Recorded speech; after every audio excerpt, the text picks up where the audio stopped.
सादर जय श्री कृष्ण मित्रों, आप सभी का बहुत बहुत स्वागत है आपके अपने ही चैनल एस्ट्रो गुरुजी में। मित्रों, यदि आपने अभी तक हमारे चैनल को सब्सक्राइब यदि नहीं किया हो तो अभी सब्सक्राइब कर लें और बेल आइकन को अवश्य दबाएं, जिससे हमारे अगले आने वाले नए वीडियो की नोटिफिकेशन सबसे पहले आपके पास पहुंचे। आप नित्य नई नई ज्ञानवर्धक जानकारियां व नित्य का राशिफल हमारे चैनल से प्राप्त करते रहें। तो मित्रों, आज आपको हम बताने जा रहे हैं ज्योतिष शास्त्र की गणना के अनुसार इस वर्ष 2020 में बारिश कब, कहां और कैसे होगी। तो वैदिक ज्योतिष शास्त्र के अनुसार राहु केतु से लेकर नक्षत्रों तक का काफ़ी महत्व होता है। तो सामान्यतः लोग केवल ग्रहों की चाल के आकलन पर भविष्यवाणी कर देते हैं, लेकिन वैदिक ज्योतिष में ग्रहों के साथ साथ नक्षत्रों का प्रभाव व्यक्ति से लेकर प्रकृति तक के रुख का मूल्यांकन करता है। तभी चाहे बारिश को लेकर बात हो या गर्मी की बात हो या नव तपे की बात हो, वैदिक ज्योतिष शास्त्र में नक्षत्रों के आधार पर ही भविष्य कथन किया जाता है। तो सूर्य ग्रह के आद्रा नक्षत्र में प्रवेश करने के समय बनने वाली कुंडली से ही ज्योतिष में दक्षिण पश्चिम मानसून की वर्षा के संबंध में भविष्यवाणी की जाती है। वैदिक ज्योतिष के अनुसार आद्रा नक्षत्र का स्वामी ग्रह राहु ग्रह है। यह आंसू की तरह दिखाई देता है। इस नक्षत्र के रुद्रा स्वामी होते हैं, शिव का एक रूप होता है और लिंग इसका स्त्री होता है। यहाँ आद्रा का शाब्दिक अर्थ जो होता है आंसू यानी अश्रु यानी पानी से होता है। ऐसे में जब सूर्य ग्रह आद्रा नक्षत्र में प्रवेश कर जाते हैं तो ज्योतिष शास्त्र के अनुसार आसमान में मानसून के बादलों में विशेष गति देखने को मिलती है। ऐसे समय में यदि अन्य वर्षा कारक ग्रह जैसे कि गुरु ग्रह, चंद्रमा, शुक्र, बुध अनुकूल होते हैं तो बारिश बहुत खूब हो जाती है। तो इस वर्ष में 25 मई 2020 से नवतपा आरंभ हो चुके थे, क्योंकि नवतपा का जो संबंध है बारिश से काफ़ी होता है। तो 22 जून को आद्रा का प्रवेश मिथुन लग्न और राहु, बुध, सूर्य, चंद्रमा के साथ चतुर्ग्रही योग में होगा। आद्रा से हस्त नक्षत्र तक बारिश के योग रहेंगे। वर्षा का अंतिम और 8वां नक्षत्र 11 अक्टूबर तक चलेगा। तो ज्योतिष शास्त्र के अनुसार आद्रा नक्षत्र में सूर्य प्रतिवर्ष 21 जून के आसपास प्रवेश कर जाते हैं। ऐसे में इस साल 2020 में भी सूर्य ग्रह 21 जून की रात्रि 21 जून रविवार सोमवार की दरमियानी रात्रि को 11:28 पर ज्येष्ठ मास की शुक्ल पक्ष की प्रतिपदा तिथि को आद्रा नक्षत्र में प्रवेश कर जाएंगे। तो सूर्य ग्रह के आद्रा नक्षत्र प्रवेश की कुंडली में 3 शुभ ग्रह गुरु, शुक्र, बुध वक्री होकर के अच्छी वर्षा के संकेत दे रहे हैं। वहीं ज्योतिष की गणना में यह दिखाई दे रहा है कि इस साल शनि के जल तत्व की राशि मकर और मंगल के जल तत्व की राशि मीन में वक्री होने से सामान्य से कुछ अधिक बारिश के योग हैं, जिसके चलते जुलाई से 15 अगस्त के बीच भारत के उत्तर पश्चिम भूभाग में बाढ़, भारी वर्षा से भूस्खलन तथा खतरे की स्थिति निर्मित होती दिखाई देती है। तो तारीख के अनुसार कब कहां पहुंचेगा मानसून? तो वैसे तो 5-6 जून को चंद्रमा के वृश्चिक राशि में गोचर करने से मानसून के केरल में जोरदार बारिश के योग बताए हैं। वहीं मुंबई में 10 जून की अपनी सामान्य स्थिति के बजाय मानसून 14 जून को चंद्रमा की मीन राशि में गोचर करने के समय पहुंचेगा। जबकि अब तक जो स्थिति सामने आती दिखाई देती है उसके अनुसार 18 जून को मंगल के मीन राशि में गोचर करने के साथ मानसून का छत्तीसगढ़ की राजधानी रायपुर में जोरदार तरीके से आगमन होगा। वहीं मध्य प्रदेश में भी इसी समय के आसपास मानसून का प्रवेश होगा और यहां बारिश तकरीबन साल भर जारी रहने का अनुमान रहेगा।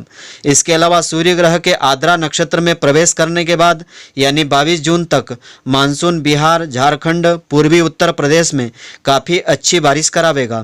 वहीं मिथुन राशि में राहु ग्रह के गोचर करने के चलते इस वर्ष पूर्व उत्तर में तेज हवाओं के साथ साथ 21 जून के बाद जोरदार वर्षा होने का अंदेशा रहेगा। इसके बाद ही 2 जुलाई को वृश्चिक राशि में गोचर कर रहे चंद्रमा मानसून का दिल्ली में प्रवेश करावेंगे। मंगल के मीन राशि में गोचर करने के चलते जुलाई महीने में उत्तर भारत में अच्छी वर्षा के योग रहेंगे। वहीं मीन राशि से प्रभावित मुंबई में बाढ़ का खतरा बढ़ जाएगा। तो इस वर्ष में महीनों के अनुसार बारिश के योग इस प्रकार से बनेंगे। वैसे तो जून माह से बारिश की शुरुआत हो जाएगी। तो 15 जून, 17 जून, 24 जून से 28 जून तक वायु, बादल, आंधी के साथ साथ देश के कई हिस्सों में साधारण से अधिक बारिश के योग बनेंगे। आंधी तूफान का ज़्यादा इसमें अंदेशा रहेगा। और जुलाई माह में 2 जुलाई, 5 जुलाई, 9 जुलाई से 13 जुलाई और 20 जुलाई, 30 जुलाई तक देश के पूर्व उत्तरी राज्यों में अतिवर्षा, पश्चिमी राज्यों में सामान्य बारिश के योग बनेंगे। और अगस्त महीने में 2 अगस्त, 13 अगस्त, 20 अगस्त, 21 अगस्त पूरे भारत में बारिश के योग रहेंगे और साथ ही कुछ क्षेत्रों में बाढ़ की स्थिति इसमें बढ़ जाएगी। सितंबर के महीने में 1 सितंबर, 7 सितंबर, 12 से 18, 26, 28 और 31 सितंबर तक अच्छी बारिश के योग बनेंगे। बिजली बाढ़ के कारण कई शहरों में क्षति की स्थिति इससे निर्मित होगी।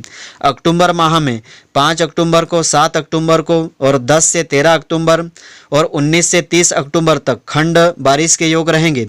नवंबर माह में 2 नवंबर, 4 नवंबर, 17 नवंबर से 19 नवंबर तक और 20 नवंबर से 30 नवंबर तक देश के कई हिस्सों में प्राकृतिक प्रकोप से जन धन हानि के योग बनेंगे। और दिसंबर माह में 4 से 5 दिसंबर तक बारिश होगी। 11 से 14, 24, 26, 29 से 31 दिसंबर तक देश के कई हिस्सों में खंड वृष्टि, शीतलहर रहेगी और बाढ़ से जनधन हानि के योग भी बनेंगे। इस वर्ष श्रावण के महीने में अमावस्या 20 जुलाई मीन लग्न में उदित होगा, जो कि एक जल तत्व की राशि रहेगी। इसके बाद 3 अगस्त को पूर्णिमा के दिन भी मीन लग्न उदित हो रहा है, जिससे कि बाढ़ से जनधन हानि के योग बनेंगे। श्रावण के महीने में जलीय ग्रह गुरु बुध का समसप्तक योग तथा बाद में भाद्रपद महीने में गुरु और शुक्र का समसप्तक योग इस बार जुलाई और अगस्त में सामान्य से अधिक वर्षा का योग बना रहा है। 20 जुलाई से 15 अगस्त के बीच उत्तर और पश्चिम भारत के बड़े भूभाग में बाढ़ आने का भय रहेगा। तो ज्योतिष शास्त्र के अनुसार जल स्तंभ के रूप में बताया है, इसलिए वर्षा को आकृष्ट यानी आकर्षित करने के लिए यज्ञ बहुत ही महत्वपूर्ण माना गया है। अन्नात् भवन्ति भूतानि पर्जन्यादन्न संभवः। इसी के अनुसार वायु तथा बादलों का परस्पर संबंध होता है। आकाशमंडल में बादलों को हवा ही संचालित करती है, वहीं उनको संभाले रखती है। इसलिए वायुमंडल का वर्षा स्थान विशेष में वर्षा करने में महत्वपूर्ण योगदान होता है। तूफानी वायु जंगलों एवं अन्य स्थानों में लगे हुए वृक्ष, मखानों तथा पर्वतों की शिलाखंडों को उखाड़ फेंकने में समर्थ होती है। लेकिन जब आर्द्रा, आश्लेषा, उत्तरा भाद्रपद, पुष्य, शतभिषा, पूर्वाषाढ़ा एवं मूल नक्षत्र वारुण अर्थात जल मंडल के नक्षत्र ये कहे जाते हैं, इनसे विशेष ग्रहों का योग बनने पर अच्छी बारिश होती है। साथ ही रोहिणी नक्षत्र का वास यदि समुद्र में हो तो घनघोर वर्षा के योग बनते हैं। साथ ही रोहिणी का जो वास होता है समुद्र तट पर होने से भी बारिश के अच्छे योग होते हैं। तो इस बार जो है रोहिणी का वास जो है समुद्र के तट पर रहेगा, इसलिए अच्छी बारिश के योग बन रहे हैं।